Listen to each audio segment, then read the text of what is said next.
age of space, man's newest and most challenging frontier.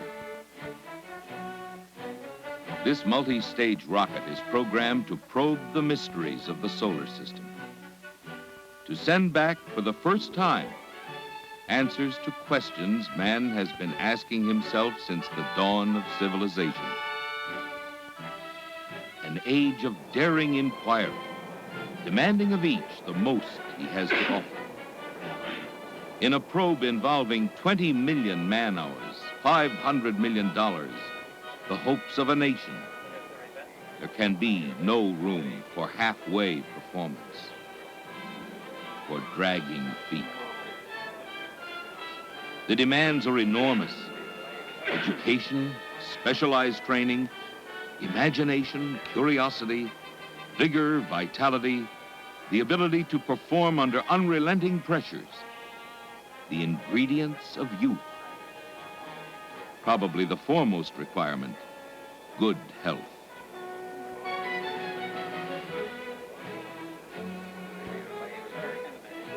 Less than a minute to go, not a red light on the board. Anything troubling you, Ed? Oh, no, Doc, we're all green. We'll go. It's wonderful. It's one of the smoothest shots yet. The final countdown to success or failure. Blast off. The roaring flame, the thunder, the payoff. There she goes. The gleaming hardware, thing of beauty. Rewarding music to the ears of men and women who have worked for it. A time to celebrate. That is, if you feel up to it. Countdown. When the clock is running out and men have time for making but one decision, the right one.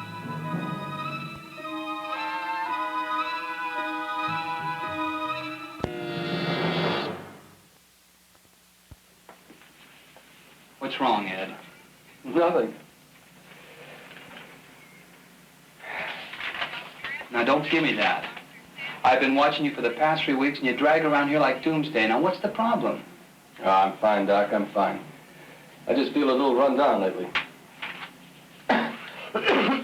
This cough of yours. Nothing? Well, it could be something. When did it come on? Oh, 5 or 6 weeks ago, Doc, when the bug was going around. The bug disappeared, but the cough remained. Well, it's going away. My problem, if I have one, is just tension. This last shoot, it's been a strain. You know, we had oxygen leaks, security, wiring, even had a mouse in the nose cone. Oh, excuse me, Doc. You're coming with me. Where to? To my office. Edward Adams, 31. Graduate, MIT. Specialty, telemetry, data analysis. IQ, 137. Married, 1 child. Already a key man in the nation's space effort, with a highly promising future.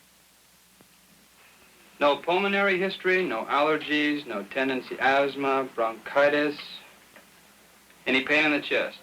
Nope. The back. Have you noticed any unusual symptoms of any kind, Ed? Any difficulty in breathing? Well, What? well, a couple of times I noticed I coughed up a trace of blood. Take off your shirt, Ed, please. How long have you been smoking? Since about 14, 15. A couple of packs a day, I'll bet, huh? Yeah, something like that. Mm-hmm. Okay, take a deep breath.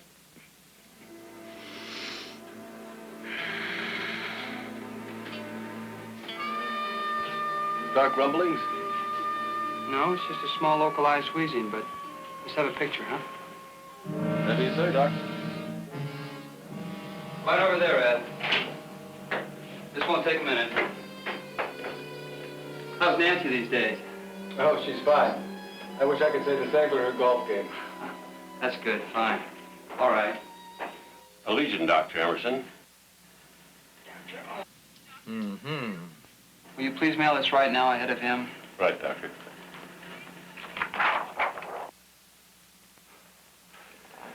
Well, have I got time to write a will? Oh, that and then some, I'm sure. But that doesn't mean that I'm giving you a complete bill of health. What do you mean? Well, I mean that you're flying to NASA headquarters in Houston first thing in the morning for a complete physical checkup. You're kidding. I'm sorry, Ed.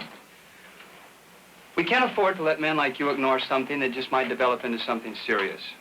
Well, now, don't pull your bedside manner on me. What have I got, Doc? You engineers are all alike, aren't you? You just have to have the answer. Well, I'll tell you. You've got an abnormal spot the size of a nickel on your right lung. Now, it could be old scar tissue, a node, a localized swelling due to some chronic irritant, any number of things. At any rate, we'll find out exactly what it is in Houston. So you have a good trip, okay? I'll arrange your flight. Okay, Doc.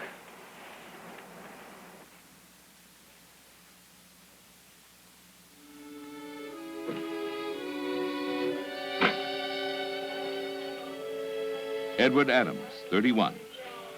A career only beginning. A young man intelligent enough to know he has a problem and that it isn't minor.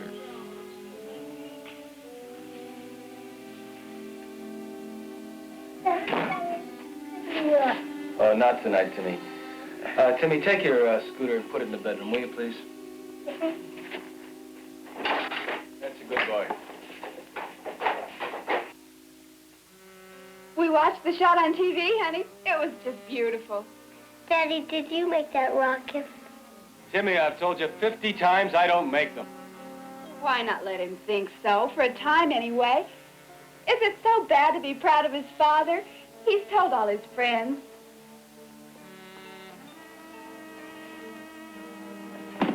Honey, I've got a rotten headache. Can we eat early? Everything's ready. I'll put it right on. Timmy, go wash your hands.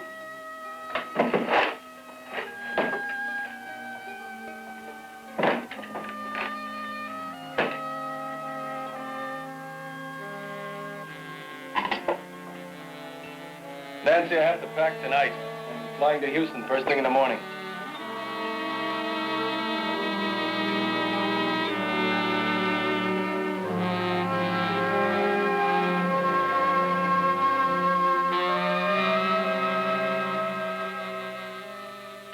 The lunch went so well. I thought you'd come home happy. Oh, I'm sorry, Nancy. I haven't been feeling too well lately. Where are you going to Houston? Another routine briefing, updating procedure, new seminar. I should be back tomorrow night. I've never been to Houston. I'm going with you. For one day. Now, that's no fun. Besides, we don't have anybody to take care of Timmy. Well, Mother's volunteered 100 times. I'll take her up on it. Nancy, with this cough, Doc Emerson had a look. He thinks maybe there's a minor infection. I thought something was bothering you.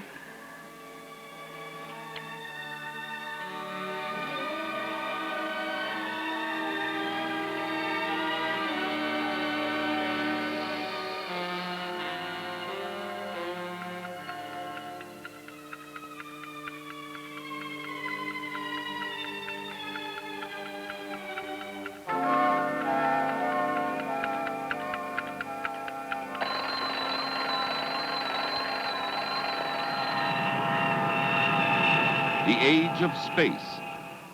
Time and distance telescope. Breakfast in Berlin, London. Lunch in New York, Miami. Dinner in Houston, an exploding metropolis thrusting skyward. No time here either for dragging the feet.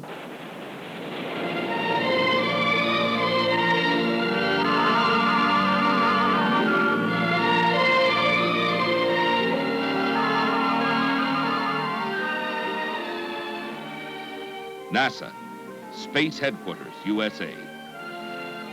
Morning. Good morning. Mr. and Mrs. Adams to see Dr. Croydon. Dr. Croydon is expecting you. Please go to office 112A.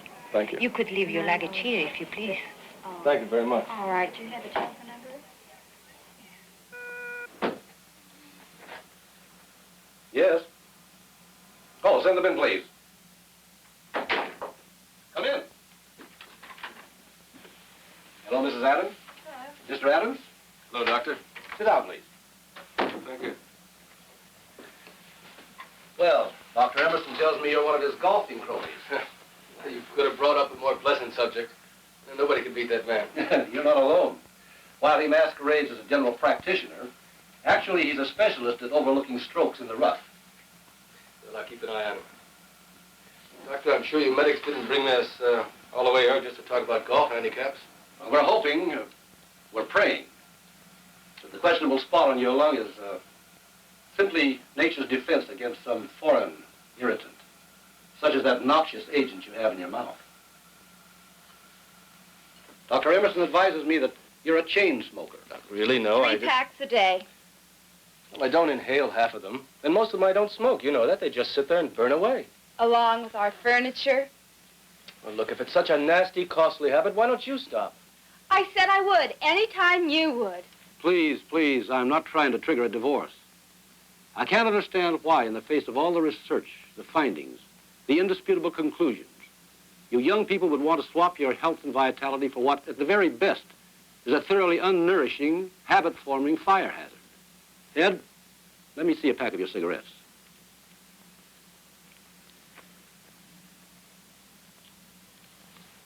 You ask if they're dangerous. Why do you suppose your government has required that this be printed on every package sold? Caution. Cigarette smoking may be hazardous to your health. No wonder it's in little print. Do you have any idea what the solution is? That's the amount of nicotine that will pass through the body of anyone who smokes 1 package of cigarettes a day, yearly. Or take this distillate of tobacco from the same number of cigarettes, refuse, acids, hydrocarbons, cancer-causing tars. Paint the solution on the skin of healthy mice and they will develop cancer. What happens when we paint the raw insides of our lungs with it? It has been calculated that each cigarette smoked shortens one's life 14½ minutes. Let me have your cigarette, Ed. I have something else to show you. I want you to see what happens from the use of just 1 cigarette. Watch carefully the color of the little plastic bag. Mr. and Mrs. Adams, take a good, close look at these deposits from just 1 cigarette. The Surgeon General of the United States has estimated that 300,000 people die unnecessarily each year as a result of smoking. Some authorities are predicting that by 1975, 750,000 people will die annually if smoking trends continue. Well, Doctor, are you assuming that I'm here because of smoking? I'll answer that question after the tests. This won't hurt very much. Just be like a mosquito bite. Sure, Doc.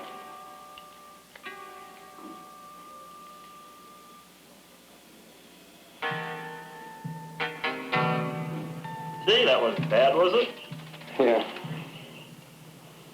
Edward Adams, space-age engineer, experiencing a countdown he never trained for. 5, 4, 3, 2, 1. Will it be green for go or self-destruct?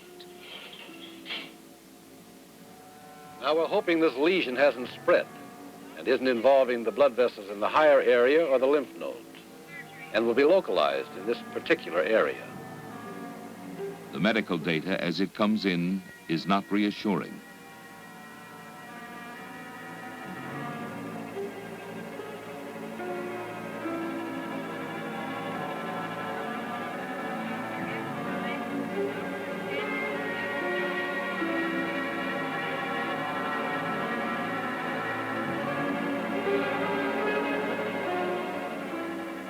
A bronchoscopy is required.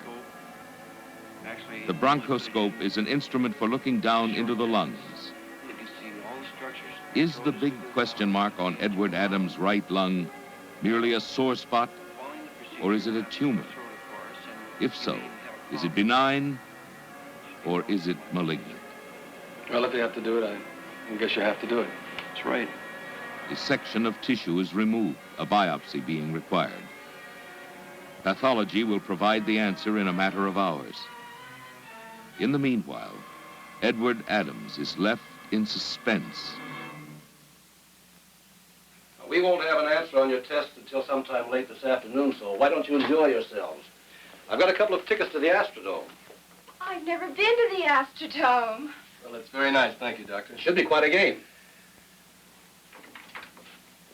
Doctor, suppose the results are positive. You'll undergo lung surgery immediately.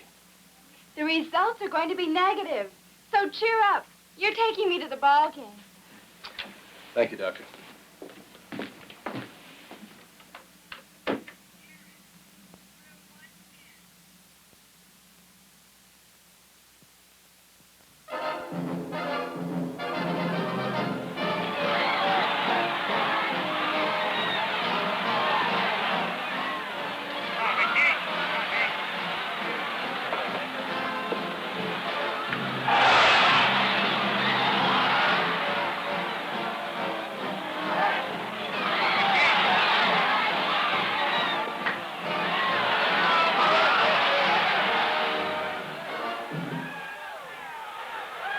Shall we go, honey?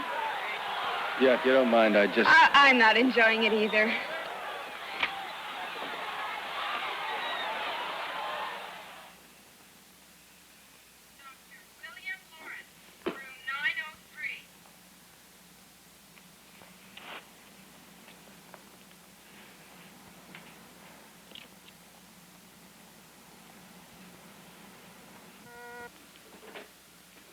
Yes? Oh, fine. Ask them to come in, please. Mr. Adams, Dr. Croydon will see you now. Come in.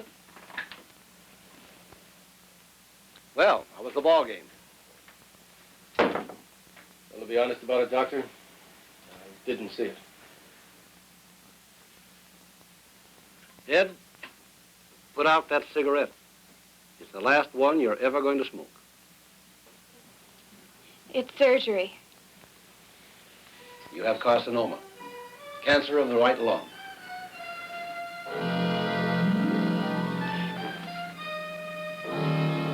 How extensive? We won't know until we've opened your chest. If the lesion is confined, if it hasn't metastasized, that is to say, spread, we may have to remove only a small portion of your lung. On the other hand, if it has spread into the surrounding tissue, we may have to remove the entire lung. What about my other lung? Well, from what our tests have shown us so far, it seems to be clear. But in the case of cancer, we can't be certain until we see for ourselves. I realize how deeply disturbing it is for you to hear this, but try not to be too depressed. We've performed hundreds of these operations, and some of our patients go on to lead productive lives. Some of the physical activity, of course, might of necessity have to be restricted. But that's a very small price to pay. How soon do you have to operate, Doctor? Tomorrow, about noon. You'll have to check in tonight. Good morning.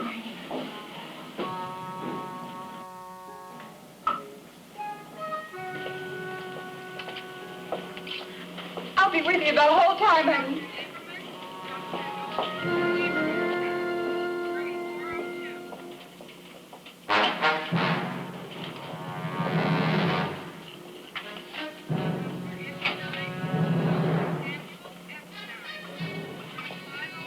This is as far as you go, young lady.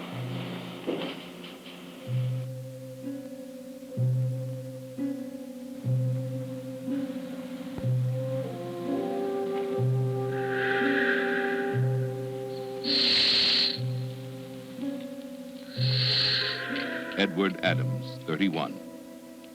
Victim of lung cancer caused by smoking cigarettes. The healthy, delicate, oxygen-breathing tissue of his lungs has been so persistently abused by tar-bearing carcinogenic smoke as to render one particular area defenseless against the invasion and growth of abnormal cell tissue, cancer. This invading tissue takes root as a result of weakened normal tissue drastically weakened by the inhibitive effects of tobacco.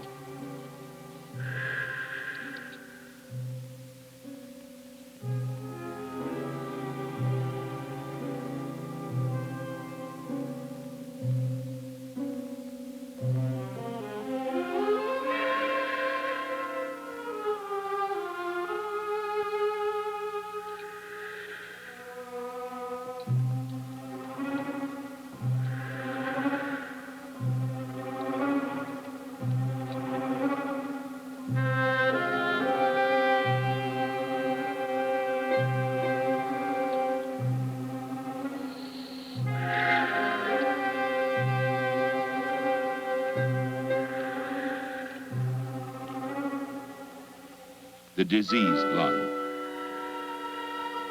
The hardened area is the primary lesion of cancer. Has it spread throughout the lung? Will Edward Adams get off with a minimal loss of tissue, or will he lose the entire lung? Edward Adams is fortunate. He is going to lose only a lobe, a small portion of his right lung. There it is, a part of the life-preserving breathing apparatus nature gives to man. There it is, lost. What about the other lung? Has it also become diseased? It's been beaten and badgered by tobacco smoke for the same period of time. A normal, healthy lung of a non-smoker. The section of lung just taken out of Edward Adams. The discoloration is due to hydrocarbons and tars. The tough, leathery condition of the tissue results from the deposit of these unwelcome substances and the ensuing collapse of healthy cells in reaction to them.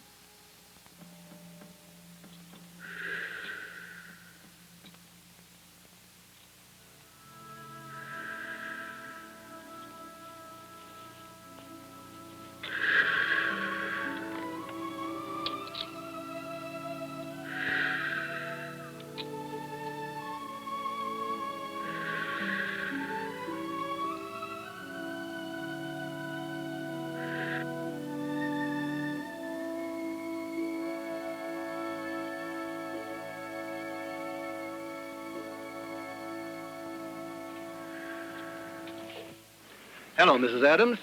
How is he? I'd say you're a very fortunate woman. Fortunate? Your husband lost only a portion of his lung. But you like the facts, and I'll give them to you. I wouldn't have guaranteed saving any of his lung. And how long you have him with you depends largely on him. No more smoking. You're going to be the boss.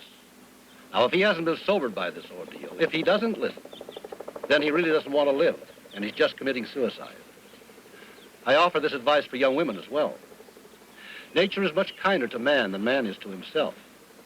Ed now depends on God's help, along with sensible, well-regulated living. Your husband may be able to do a lot of the things he was accustomed to, but there's one thing he can never do again: smoke. Do you understand that, Mrs. Adams? Goodbye, my dear. Goodbye, Dr. Croydon.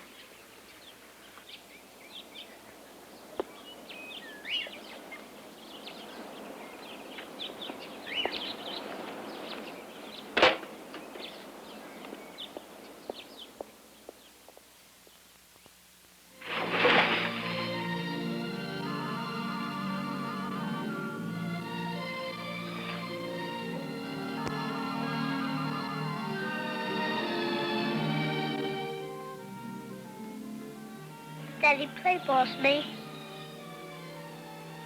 Well, not just now, buddy. Daddy's not strong enough yet. Oh.